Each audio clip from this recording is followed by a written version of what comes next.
Hello guys, welcome back to my channel. So বন্ধুরা, তোমরা কেমন আছো? আশা করি তোমরা প্রত্যেকে ভালো আছো, আর আমিও কিন্তু অনেক ভালো আছি। সো বন্ধুরা, আজকে হচ্ছে গিয়ে সানডে, মানে Sunday special blog.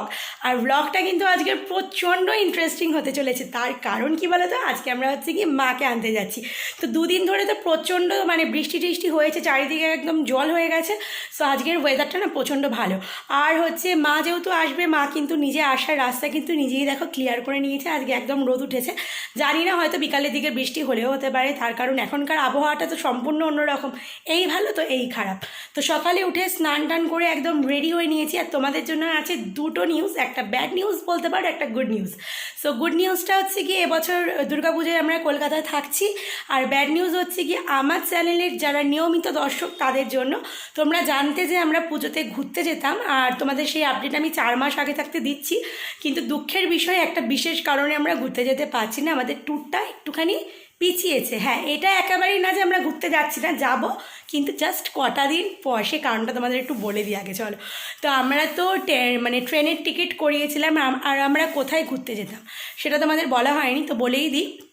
Benaras, Ram মন্দির, মানে অযোধ্যা, দেবপ্রয়াগ, এই জায়গাগুলোয় আমরা ঘুরতে যেতাম। 7 দিনের ট্যুর ছিল। তো যাই হোক, আমাদের ঘুরতে যাওয়াটা এই কারণে ক্যান্সেল হলো, যেহেতু আমরা 4 মাস আগে যেদিন আর কি আইআরসিটিসির টিকিট খুলেছে সেই দিনই কেটেছি, একদম 8টায় খোলে 8টায় কেটেছি। তারপরও জানি না কি করে হলো এটা, মানে যেহেতু পুজোর সময় প্রচণ্ড টিকিটের আর কি রাশ, মানে তার জন্য আমাদের টিকিটটা হচ্ছে আসারটা কনফার্ম ছিল, আর যাওয়ারটা হচ্ছে কি দুটো আরএসি, আর একটা হচ্ছে কি মানে ওয়েটিং হয়েছিল আর কি, এরকম একটা ব্যাপার। তো যাই হোক, তো এই কারণে কিন্তু আমরা পুরো টিকিটটাকে আর কি ক্যান্সেল করে আবার নতুন করে কাটলাম। তার কারণ মা আমাদের সাথে যেত, আর মায়ের তো শরীরটা ভালো না, যেহেতু পায়ে একটুখানি অর্থারাইটিসের প্রবলেম। মা কিন্তু কোনোভাবেই ওই আরএসি মানে তো একটা সিটে দুজন করে, মা কোনোভাবেই ওইভাবে বসে যেতে পারবে না। তার জন্য অনেকগুলো টাকা নষ্ট হওয়া সত্ত্বেও আমরা কিন্তু ট্যুরটাকে পুরো একটুখানি পিছিয়ে নিয়ে গেলাম। যদিও বা আরএসিতে আমরা যেতে পারতাম, সমস্যা কিছু হতো না, কিন্তু তারপর মামাম রয়েছে, মামাম রাত্রেবেলায় অনেকটা টাইম ওরকম বসে বসে যেতে পারবে না। যতই হোক মামাম এখন একটু বড় হয়েছে, ক্যারি করা সম্ভব হয় না। সো চলো, আর কথা বলতে পারছি না, হাঁপিয়ে গেছি। সকাল থেকে প্রচুর কাজবাজ করেছি, কদিন মানে বৃষ্টি ছিল বলে কিছু করতে পারিনি। আজকে একদম সমস্ত কাজবাজ কমপ্লিট। আজকে আর ঘরের কাজ দেখাবো না, এখন যাবো হচ্ছে কি ঠাকুর আনতে। তো সবাই যাবে একটু পরে, আর আমি যেহেতু দোকানে যাব, আমি আর সুমন একটুখানি গিয়ে দেখে আসি কি হালচাল। একটু পরে এদিকে প্যান্ডেলও হয়ে গেছে, সব তোমাদের মাঝে শেয়ার করে নেবো। সো তোমাদের যেটা করতে লাগবে, ব্লগটা একদম না কেটে শেষ অবধি দেখতে লাগবে। সো চলো বন্ধুরা। তো মোটামুটি দেখো রেডি হয়ে গেছি। এই জামাটা আজকে পরলাম, আর চুলটা না ভেজা ভেজা চুল আমি কোনোদিনও আশ্রয় না, তো আজকে ভেজা চুলটা আশ্রয়লাম, কেননা বাড়িতে আস্তে আস্তে অনেক রাত হয়ে যাবে, আর এতক্ষণ ভেজা চুল আশ্রয় না থাকলে পরে না রাস্তায় বেরোবো একটা কেমন হয়ে থাকবে। তার জন্য চুল টুল আশ্রয় নিলাম। আর নিচের বাগানটা তো পরিষ্কার করেছে, তাও নাই নাই করে দিন 15-20 হয়ে গেল। চলো তোমাদের নিচটা একটু নিয়ে গিয়ে দেখিয়ে দিই কীরকম কী পরিষ্কার করেছে। আর নিচে তো বেলে ষষ্ঠীর পুজোটা হবে বলে খুব সুন্দর করে পরিষ্কার করেছে। সো চলো বেরোই আগে। তোরটা সুন্দর হয়েছে, এই দেখো পুরো পরিষ্কার। আর মামামকে দেখো আগে আগে দৌড়ায়। তো এই হচ্ছে গিয়ে পুরো বাগানের অবস্থা, কতটা সুন্দর করে একদম ওই যে ওই জায়গায় সাপটা ছিল সব সুন্দর করে দেখো একদম পরিষ্কার করে দিয়েছে। মামামকে মাদের বাড়িতে দিয়ে দেখো চলে এসেছি যেখানে ঠাকুর বানাতে দেওয়া হয়েছে সেই জায়গায়। এবছর আমরা ঠাকুর বানাতে দিয়েছি পলতার ইচাপুরের মাঝামাঝি ইসল্যান্ড কোয়ার্টার বলে একটা জায়গা আছে, সেখানে একজন পালের কাছে, লক্ষণ পালের কাছে। তো উনার কাছে ঠাকুর এবছর বানাতে দেওয়া হয়েছে। তো এখানে আসার পর দেখছিলাম যে এখানে মা দুর্গার দেখো মূর্তিগুলো তৈরি করা হচ্ছে, মানে ফিনিশিং করা হচ্ছে। সত্যি অসাধারণ সুন্দর লাগছিল দেখতে। তা আমি আর সুমন আর কি আগে এসেছিলাম, আর বাবারা আরও যারা যারা আসবে তারা হচ্ছে গিয়ে পরের দিকে, মানে একটু পরে আর কি ওরা বেরিয়েছে। আর ওরাই কিন্তু ঠাকুর নিয়ে একেবারে মণ্ডপে তুলবে। তোমাদের সাথে হয়তো সেই ভিডিও আর শেয়ার করা হবে না। আর কদিন ধরে না ভিডিওর ভয়েস ওভার দেবো, চারিদিক থেকে বিভিন্ন রকমের আওয়াজ হবে, একটা কিন্তু সমস্যা থেকেই যাবে। তো আমাদের ঠাকুর এবছর এই যে এই জায়গায় বানাতে দেওয়া হয়েছে।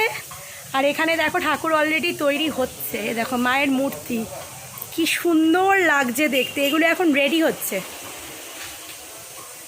আর বাইরে তো ওয়েদারটা একটু একটু করে খারাপ হওয়া শুরু হয়ে গেছে। বলছিলাম না আসার আগে ওয়েদার খারাপ হবে। এই যে এখানে একটা ঠাকুর দেখো রেডি হচ্ছে, এগুলোর এখনো চোখ আঁকা হয়নি না। আর এই হচ্ছে আমাদের ঠাকুর, যেটা অলরেডি রেডি হয়ে গেছে, আমরা এখন নিয়ে যাব। এই যে সরস্বতী, কার্তিক, আর এই পাশে হচ্ছে এই যে মা দুর্গা। এবছরও শাড়িটা দেখো এক কালারে, রানী কালার, আগের বছরও রানী কালার হয়েছিল।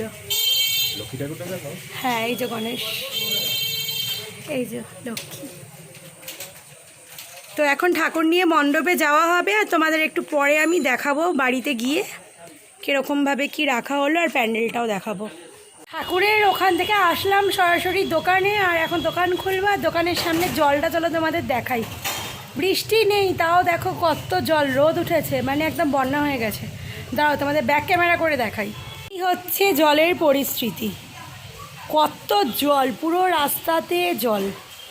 তো এই জলের মধ্যেই সমস্ত কাজ করতে লাগছে, কিছু আর করার নেই।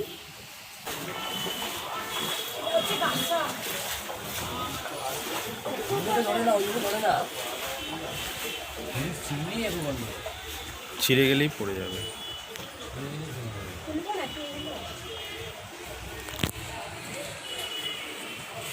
অনেক বড় বড় সাইজের গাছও অর্ডার দেওয়া হয়েছে। ঠিকই আছে, আমরা গিয়ে নিয়েছিলাম ওই রকম টাইপের না ঠিকই আছে, এগুলো লাগে তো। আবার দোকান থেকে দুর্গাপুজোর দশকর্মাটা নেওয়া হয়, তো সেগুলোই সব এখানে পাঠিয়ে দেওয়া হয়েছে। প্রচুর মাল, দুর্গাপুজোর মাল তো প্রচুর মাল। 5 দিনের পুজো হবে, 5 দিনের পুজোর দশকর্মার যাবতীয় জিনিস আরও অনেক আছে, যেমন বেলকাঠ, আমি বসে আছি কীভাবে, বেলকাঠ আছে, পাটকাঠি আছে, আরও কি ধুনো ঠুনো রয়েছে, তেল রয়েছে, ডাল রয়েছে, চাল রয়েছে, প্রচুর।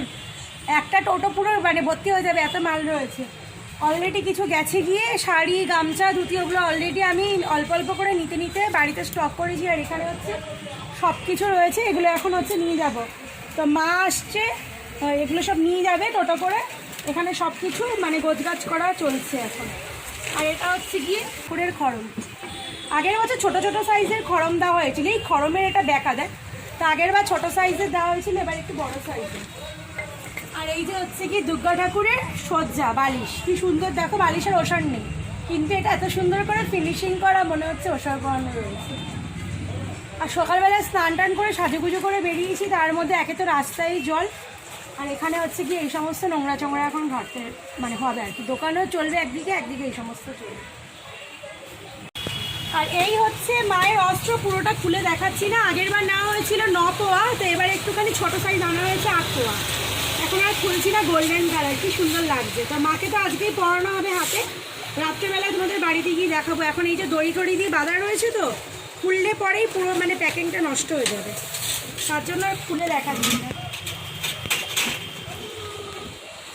কি লাগবে কাকু, শাড়ি? আপনি কি ফোন করেছেন?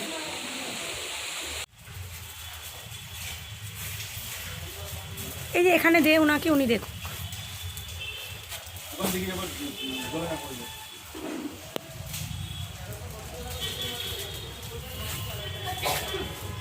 দেখুন এগুলোই হবে, 12 হাত রয়েছে পুরো।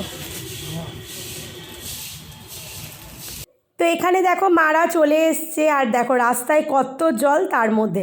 আর সব থেকে বড় কথা কি বলো তো, এই তোমাদের ভিডিও শুরুতেই বলছিলাম ওয়েদার এখন এই ভালো তো এই খারাপ।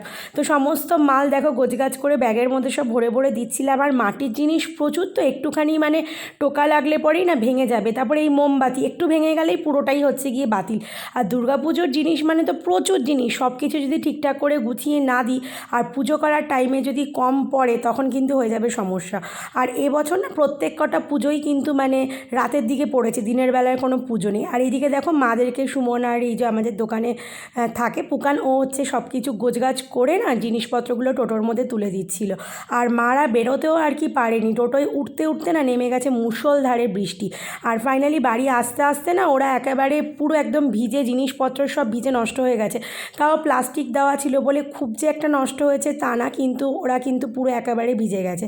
তো যাই হোক, আজকে মানে সত্যি কথা পুজোর মধ্যে যত বৃষ্টি, তো এখানে এই সমস্ত আর কি হলো, ওদেরকে ঠিকঠাক করে তুলে দিয়ে মাদের বাড়িতে একটু খেতে এসেছিলাম। দেখো সিদ্ধ ভাত, মা পনির বানিয়েছিল, মাছ ভাজা, চাটনি, এইসব দিয়ে একটুখানি খেলাম। আর আসার পথে একটুখানি আইসক্রিম কিনে নিলাম।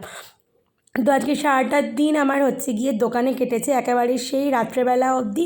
তো অনেক রাত্রেবেলার দিকে ওই 8টা-9টা নাগাদ একটুখানি ব্যারাকপুর স্টেশনের দিকে গেছিলাম দেখো।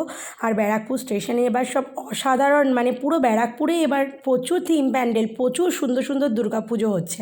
তো এখান থেকে একটু খাবার নেওয়ার জন্য গেছিলাম, মানে রাতের খাবার। তো এসে আবার একটু দোকানে ছিলাম, তারপর মাদের বাড়িতে মামামকে ফ্রেশ ট্রেশ করিয়ে খাইয়ে টাইয়ে একেবারে আসলাম সোজা হচ্ছে কি বাড়িতে। আর তোমাদের একটুখানি চলো মণ্ডপে নিয়ে গিয়ে দেখাই। আর এই হচ্ছে আমাদের পাড়ার পুজোর প্যান্ডেল। দেখো কত সুন্দর করে এবার প্যান্ডেলটা না বানানো হয়েছে, সত্যি মানে মন জাস্ট আমার ভরে যাচ্ছে দেখে। তো এই দেখো মাকে নিয়ে আসা হয়ে গেছে, আর মা কিন্তু মণ্ডপে অলরেডি উঠেও গেছে। তো মাকে এখানে সুন্দর করে ঢেকে রাখা হয়েছে, তার কারণ মায়ের মুখ তো দেখানো যাবে না যতক্ষণ অবধি প্যান্ডেলটা উদ্বোধন না হচ্ছে। আর মায়ের পেছনে যে চালাটা রয়েছে সেটা কিন্তু পরানো হয়নি, সেটা কালকে পরানো হবে। আর পরানো হয়ে গেলে তোমাদের কিন্তু অবশ্যই দেখাবো। তো এই হচ্ছে গিয়ে পুরো প্যান্ডেলের ভিউ। কেমন হয়েছে তোমরা কিন্তু অবশ্যই কমেন্ট সেকশানে জানিও। এবার প্যান্ডেলটা কিন্তু সত্যিই খুব সুন্দর হয়েছে, মানে দেখতে কিন্তু বেশ ভালো লাগছে। আর রাতের দিকে ছিল তো একটু অন্ধকার বলে তোমাদের সাথে ভালোভাবে শেয়ার করতে পারলাম না। আর এই যে এই কাকুকে প্যান্ডেল দেখাশোনার কাজে আর কি 5 দিনের জন্য রাখা হয়েছে। তো এই ছিল পুরো ব্যাপারটা, আর বাদবাকি কিন্তু কালকে তোমাদের সাথে শেয়ার করব। কোন সকালবেলায় বাড়ি থেকে বেরিয়েছি, আর এখন দেখো কটা বাজে, এই যে 11:45 বাজে। এই জাস্ট বাড়িতে ঢুকলাম। এখন মাম্মাম রয়েছে মাদের বাড়িতে, আজকে মাম্মামকে নিয়ে আসিনি। আর মানে ভালো লাগছে না, সকাল থেকে চলছে, সেই কোন সকালবেলায় বেরিয়েছি। তো আসার সময় তোমাদের মণ্ডপটা একটু দেখিয়ে নিয়ে আসার চেষ্টা করলাম। এখন তো অনেকটাই রাত হয়ে গেছে, আর ওই মণ্ডপে দেখাশোনা করার জন্য একজনকে রাখা হয়েছে, প্রতিবার কিন্তু ওনাকেই রাখা হয়। তো কালকে তোমাদের একটু ভালোভাবে আর কি ঠিকঠাকভাবে দেখাবো। ঠাকুরের পেছনের চালাটাও এখনও দেওয়া হয়নি। আর কালকে আমাদের প্যান্ডেলের ওপেনিং করতে হচ্ছে আমাদের এখানকার এমএলএ, নোয়াপাড়ার এমএলএ মঞ্জু বসু, আর ব্যারাকপুরের যে সাংসদ রয়েছেন পার্থ ভৌমিক, উনি আসবেন। তো যাই হোক, তো একটা বিশাল সুন্দর একটা মুহূর্ত, জানি না ক্যাপচার করতে পারবো কিনা, কেননা পুজোর সময় তো আমার দোকানে একটুখানি টাইম দিতে লাগবে। আর যতটা যা পারবো সবটাই কিন্তু পুজোর ব্লগ তোমাদের মাঝে আনার চেষ্টা করবো। সো আজকের ব্লগটা আর বেশি বড় করছি না, ব্লগটা কিন্তু এখানেই শেষ করছি। সো ব্লগটা কেমন হয়েছে তোমরা কিন্তু অবশ্যই কমেন্টসে জানিও, আর ভিডিওটা ভালো লাগলে অবশ্যই লাইক করে দিও। আর মাকে কেমন হয়েছে দেখতে, মানে মায়ের মূর্তি কতটা সুন্দর হয়েছে তোমরা কিন্তু অবশ্যই কমেন্টসে জানিও। সো বন্ধুরা, তোমাদের সাথে দেখা হবে নেক্সট একটা ইন্টারেস্টিং ব্লগে। ততক্ষণ অবধি তোমরা ভালো থেকো, সুস্থ থেকো।